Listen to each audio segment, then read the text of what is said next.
Not withstanding anything contained in subsection 1 of section 16 and subsection 1 of section 18, input tax credit shall not be available in respect of following. ये जो नीचे लिखे गए सारे के against में इनपुट टैक्स क्रेडिट अलाउड नहीं है।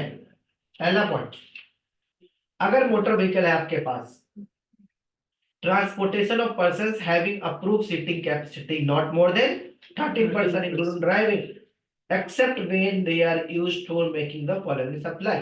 In short, अगर आप कोई भी मोटर व्हीकल परचेज करते हो जिसकी कैपेसिटी 13 से नीचे है तो आपको आईटीसी नहीं मिलेगा, लेकिन इन 3 केस में आईटीसी मिलेगा। दोबारा मैं अपनी बात को रिपीट कर रहा हूं, किसी भी मोटर व्हीकल का आपको आईटीसी नहीं मिलेगा जिसकी कैपेसिटी 13 से नीचे है, एक्सेप्ट इन तीनों में मिल जाएगा। अगर आपका वो जो मोटर व्हीकल को यूज करते हो फर्दर सप्लाई मतलब बेचने के लिए, जैसे कि ऑटोमोबाइल कंपनी हो गई। नंबर 2, पैसेंजर के लिए, मतलब कोई मान लो कि मेरा काम है टूरिस्ट वाला, टूर कराने का, भाई मैंने 10 वैगनर परचेज कर लिया, तो भाई मेरा तो काम ही है, वैगनर से बंदा आएगा जाएगा, पैसेंजर आएगा जाएगा, तो उस केस में आईटीसी ले सकता हूँ। और इम्पार्टिंग ट्रेनिंग और ड्राइविंग हो तो सच मोटर व्हीकल, मतलब कि ट्रेनिंग देने के लिए, मतलब अल्टीमेटली बिजनेस करने के लिए, मतलब तीनों कौन सा केस है, बिजनेस के लिए। ठीक है, अगर आपने 13 बंदों से ऊपर की मोटर व्हीकल परचेज की है तो क्या आईटी से एलिजिबल है? यस। 13 से कम की मिलेगी। 13 से कम में केवल ये 3 कंडीशन, 13 से ऊपर तो आप बस परचेज के लिए हो ना, अब बस क्यों परचेज करोगे? सिंपल सी बात है, तो बिजनेस के लिए करोगे ना, तो उस केस में गवर्नमेंट कोई दिक्कत नहीं है। दिक्कत किस केस में, कि मान लो कोई कंपनी, प्राइवेट लिमिटेड कंपनी है, वो 1 करोड़ रुपए की बीएमडब्ल्यू परचेज करती है और 28 लाख आईडी से क्लेम कर लेती है, और उस बीएमडब्ल्यू का करना क्या होता है, डायरेक्टर्स घूमते हैं, और डायरेक्टर्स तो घूमते ही हैं, उसके अलावा उनके बीवी बच्चे भी घूमते हैं। एक बीएमडब्ल्यू हो तो मानते ऑफिस के लिए, एक के साथ एक और कर लेते हैं कि चलो दूसरी भी ले लेते हैं, फिर तीसरी भी, चौथी भी। इसलिए इन लोगों ने इन चीजों को बना कर साफ साफ। ठीक है जी। नेक्स्ट आता है vessels and aircraft except when they are used for making the following taxable supply. Further supply of such vessel, मतलब वेसल बेचने के लिए, ट्रांसपोर्ट ऑफ पैसेंजर, और इम्पार्टिंग ट्रेनिंग और नेविगेटिंग सच वेसल, मतलब सिखाने के लिए, काम सिखाने के लिए। हाँ, डी भी वही है। फिर कहता है फॉर ट्रांसपोर्ट ऑफ गुड्स, मतलब अल्टीमेटली अगर आप बिजनेस कर रहे हो तो ले लो, अदरवाइज नहीं ले लो। फिर services of general insurance, service, repair, maintenance if so far as they related to motor vehicle, vessels और aircraft referring clause A B C. कह रहे हैं कि अगर आप इससे रिलेटेड भी कोई रिपेयर मेंटेनेंस कराते हो, इंश्योरेंस कराते हो, तो भी आईटीसी आपको नहीं मिलेगा। ठीक है जी, समझ में आ गया? फरवरी 2019 तक लोग लेते रहे इसके रिपेयर मेंटेनेंस, उसके बाद उन्होंने क्लैरिफिकेशन डाल दिया, और अगर मोटर व्हीकल से रिलेटेड रिपेयर मेंटेनेंस है, मोटर व्हीकल से रिलेटेड इंश्योरेंस वगैरह है, तो भी आपको आईटीसी नहीं मिलेगा। क्लियर है? आगे चलते हैं। क्यों नहीं मिलेगा?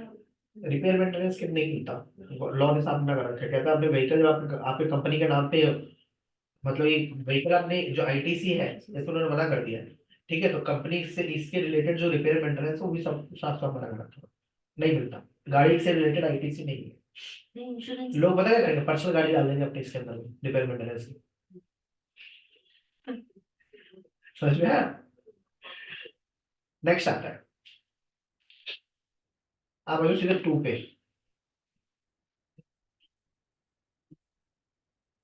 फूड एंड बेवरेज हो गया, बी नंबर जगह, following supply of goods service और बोथ, कहाँ गए, खत्म कहाँ हुआ?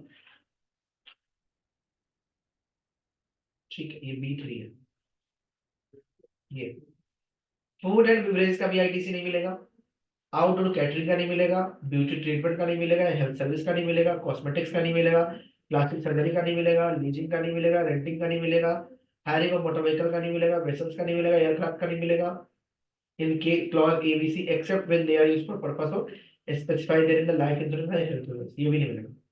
अब लोग क्या सर, एक बात, ब्यूटी ट्रीटमेंट बहुत अच्छा केस लॉ आया था बीच में, होटल बिजनेस और एयरक्राफ्ट बिजनेस, जहाँ पे होटल बिजनेस में भी क्या बोलते हैं उसको, वेटर और वेटरेस, और एयरक्राफ्ट में क्या बोलते हैं उसको, एयर होस्ट, उनको ब्यूटी ट्रीटमेंट में खर्चे किए जाते हैं, क्या उसका आईटी से मिलेगा? केस लॉ आया था, बहुत बढ़िया केस लॉ है, तो उसको फिर कोर्ट ने बोला, हाई कोर्ट ने, कि बिजनेस के लिए है, फर्दर सब बिजनेस के लिए यूज किया जाता है, तो उसको आईटीसी मिलना चाहिए। ठीक है। तो जाहिर सी बात है कि ब्यूटी ट्रीटमेंट अगर एयर होस्टेस को कराना कंपलसरी है, या फिर जो वेट्रेस वगैरह होते हैं, तो वो चीजें फिर वहां पे लिखो ना लेटर। मतलब अगर इन चीजों को आप प्रूव कर देते हो, these are related to further of business, तो you can take ITC. Then आता membership of club, health and fitness centre. ये तो पर्सनल होता है, लेकिन अब बोलोगे सर मेरा काम कोच का है, कोच के केस में तो ये मिल सकता है ना। अगर मान लो किसी का बिजनेस है, होते हैं ना वो, क्या बोलते हैं, जिम वाले। तो अगर जिम का जो ट्रेनर है, अगर वो किसी बड़े ट्रेनिंग का मेंबरशिप ले रखा है, तो उसको मिलना चाहिए। वहां पे जाएगा, सीख के आएगा, फिर यहाँ पे वो फर्दर से बिजनेस करेगा, तो उस केस में मिल जाएगा, फर्दर से बिजनेस में मिल जाएगा। देन ट्रैवल बेनिफिट एक्सटेंड, मतलब नॉर्मल बिजनेस में नहीं मिलेगा, नॉर्मल बिजनेस में ब्यूटी ट्रीटमेंट का थोड़ी ना मिलेगा। ठीक है। फिर आता है मेंबरशिप ऑफ ए क्लब। अच्छा ये हो गया। Travel benefit extended to employees on vacation such as leave और होम ट्रैवल करते थे। एम्प्लॉय को बोलते ना, जाओ भाई घूम करके आओ 2 महीने के लिए, या 8 दिन के लिए मिलता है ना वैकेशन। अब उसके लिए अगर आप बोलते हो ट्रैवल टिकट का भी आईटीसी लेंगे, होटल का भी आईटीसी लेंगे, तो अलाउ नहीं है। ठीक है जी, याद रहेगा। आगे चलो।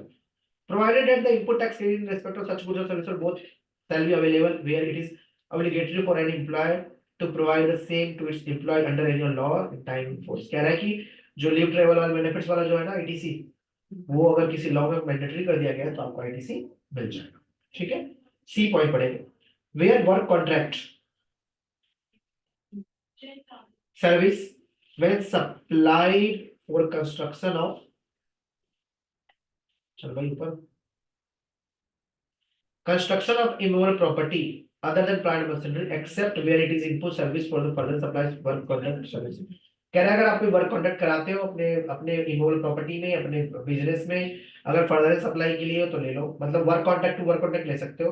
अगर मैं यहाँ पे मान ले कि ये लिफ्ट में कुछ काम करवाता हूँ, वर्क कॉन्ट्रैक्ट होगा, तो मुझे क्या आईटीसी मिलेगा? नहीं मिलेगा।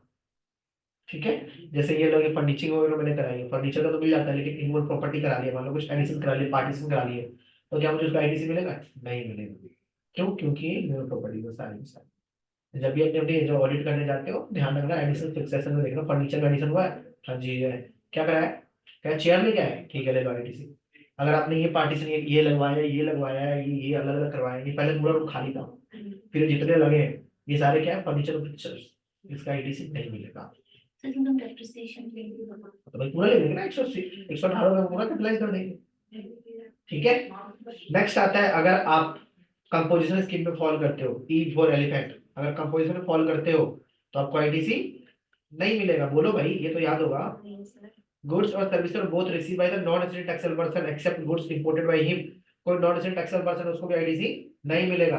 अगर वो गुड्स इंपोर्ट करके लाता है तो उसको मिल जाएगा। ठीक है। गुड्स और service both for personal consumption नहीं मिलेगा। Goods lost, stolen, destroyed, write off dispose और बाय वे ऑफ गिफ्ट और फ्री सैंपल्स, आईटीसी नहीं मिलेगा।